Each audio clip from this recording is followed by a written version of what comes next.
My mother and father owned a house at 208 East 41st Street. And it was one of those Victorian type jobbies that had several levels.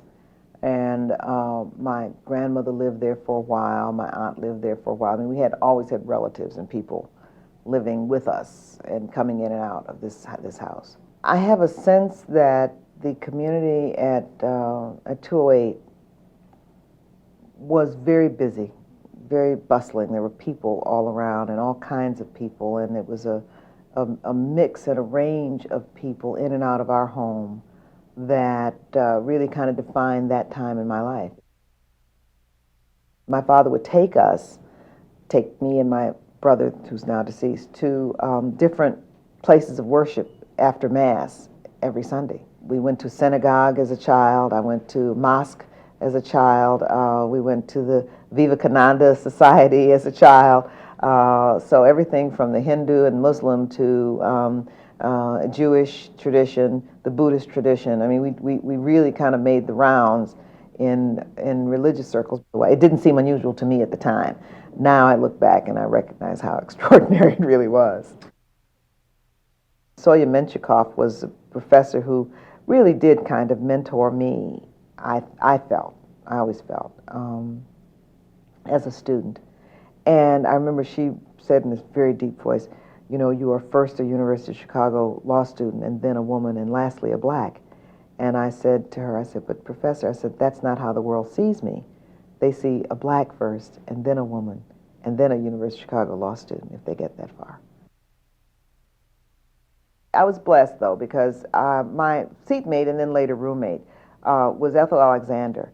And Ethel came out of the bowels of the machine. I mean, her father was a machine state legislator, okay? So she knew all about the politics and all about the machine dynamics and who's on first and all the personalities. I was absolutely clueless about all that stuff. But I knew the policy. I'd say, well, you know, this is what's going on with this. And so she didn't just have to vote blindly or vote just the way the machine told her to vote on votes she could get away with. She was able to vote the more civil rights imperative because of the information I gave her. Similarly, when there was a minefield that the machine laid out there, she was able to warn me that that's what was going on. And so it worked. It was a nice symbiotic relationship.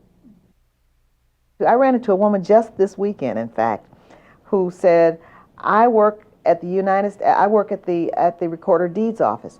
She says, and people still talk about what a great employee you were. You were the first person to put their paychecks in envelopes. And I had just mentioned, because when I got there, they would stand up in line while somebody handed them their paychecks, just the raw check.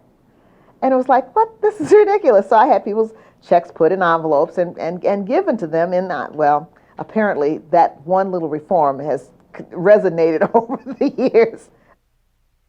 We coined the phrase crumbling schools in my office as a way of talking about educational infrastructure and facilities.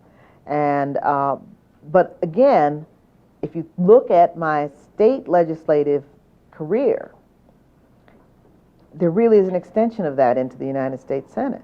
I mean, a lot of the stuff that I talked about, even down to and including the welfare reform, I was one of the people who voted against the Clinton welfare reform, even though the whole idea of reform welfare was so popular. But I knew enough about how the system really worked to understand the problems. And the states are still trying to fix problems coming out of that bill.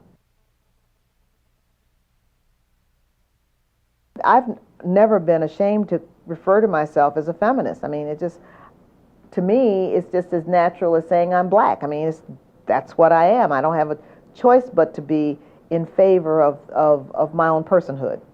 And the notion that somehow or another I would be limited by either my race or my gender, or for that matter, even economics and class, is something that was just anathema. It just was not part of anything that I was raised up with. And so even though it's often seen as defying expectations, I guess it depends on what expectation you start off with. It just never occurred to me but to do the best job I could at whatever it was I was in.